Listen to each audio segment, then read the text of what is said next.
Katt Williams is a veteran comedian that's had a lot of disputes with various figures within the comedy and entertainment world over the years, sometimes justified and other times not so much. One of the more interesting or confusing beefs he's had has been with Kevin Hart. Each chance that Katt gets in order to speak about the guy, he's always making disparaging remarks and attempting to downplay what he's accomplished. Where did this stem from? For what reason, if any, did Katt have to hate Kevin Hart? The truth is that this all stems from one man's inability to take responsibility for the actions that he's committed. Throughout his life, Katt Williams has had various negative run-ins with the law. From the time he was arrested in October of 2018 for allegedly assaulting a driver over an argument about his dog. Williams is arrested for assault, this time in Portland, Oregon. Police say an argument broke out between the comedian and his driver about taking Williams and his dog to a performance just after midnight. To the time in 2016 where he had been arrested after allegedly attacking a worker at a pool store. We are hearing from a witness who says he saw comedian Katt Williams beat a store clerk in Hall County. While none of these incidents resulted in long-term jail time for the comedian, there were some instances that had preventing him from filming opportunities. Back in 2006, Katt was slated to begin filming for his role in the film Fool's Gold. While on his way to begin filming in Australia, Katt was arrested at the Los Angeles International Airport after a gun was discovered in his suitcase. He was then extradited to Michigan after it was discovered that he had a warrant out for his arrest from an incident that occurred the prior year where he attempted to bring 2 stun guns with him on a plane. Due to dealing with these legal matters, Katt was unable to leave the country to film the movie, and the studio decided to cast another up-and-coming short comedian, Kevin Hart, as Katt's replacement. Coincidentally, around this time, Katt also was supposed to start filming and star alongside Eddie Murphy in the film Meet Dave. However, either due to legal problems he was dealing with or something else Katt had been dealing with in his personal life, the studio of that film also decided to go with Kevin Hart as his replacement. Meet Dave. Yeah. Meet Dave. That was supposed to be Katt movie.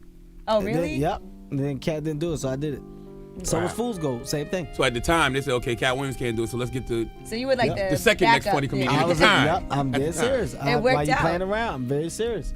I don't know. Katt had did something and it wasn't working out, so he was like, "Can we get Kevin Hart?" Yep, I'll do it. These two incidents would be the catalyst that put Kevin Hart into Katt's crosshairs for the foreseeable future. During the late 2000s, early 2010s era, Kevin Hart had begun to see success in Hollywood and also in the comedy world. This was due to him constantly taking on any role that he was offered, and also him staying on the road and performing whenever he got the chance. On the other hand, you had Katt Williams, who started to see the success that he had recently acquired start to lessen and dwindle. He didn't become irrelevant by any means, and was still one of the greatest comics out, but his name didn't move like it used to. And in Katt's mind, it was because he had refused to be a part of the Illuminati, and not anything that he himself could take responsibility for. Some of us are against the Illuminati, and we are against the Illuminati at our own detriment. When people are against the Illuminati, then they get punched in the face all the time. The press hates them, and nobody likes them.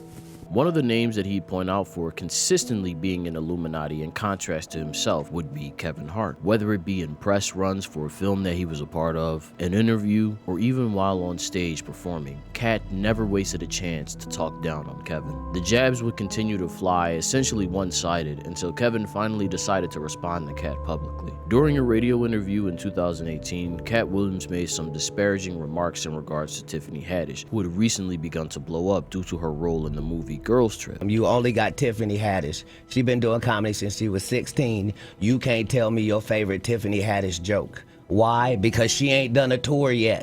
She ain't done a special. She has not proven the ability to tell jokes back to back for an hour to nobody. And they already ready to down Monique and up somebody who has showed them Girls Trip. Did you think she wrote Girls Trip, goofball? Right. Or do you think that was already a script and they handed it to her? Haddish is a comedian who falls under the Kevin Hart umbrella, so it's natural that he wouldn't take too kindly to someone trying to tear her down when she had just started seeing success. So he decided to finally respond to Katt by going on The Breakfast Club. Kevin calls out Katt for continually downplaying his own contribution to his lack of success while defending his protege, Tiffany Haddish. My frustration with Katt Williams comes from, you keep pointing at Hollywood. Hollywood this, the white man, this, and this. When do you take responsibility for your actions? You had the shot. Katt was in that position at one point. You were the guy. Yeah. You were set up to be the star. You didn't show up to work. You f***ed off promo shoots. You became a risk to the studios, which is why the studios stopped f***ing with you. Take responsibility for what you chose and say, you know what, I gotta fix me, and I'm gonna come back and I'm gonna stand up for comedy.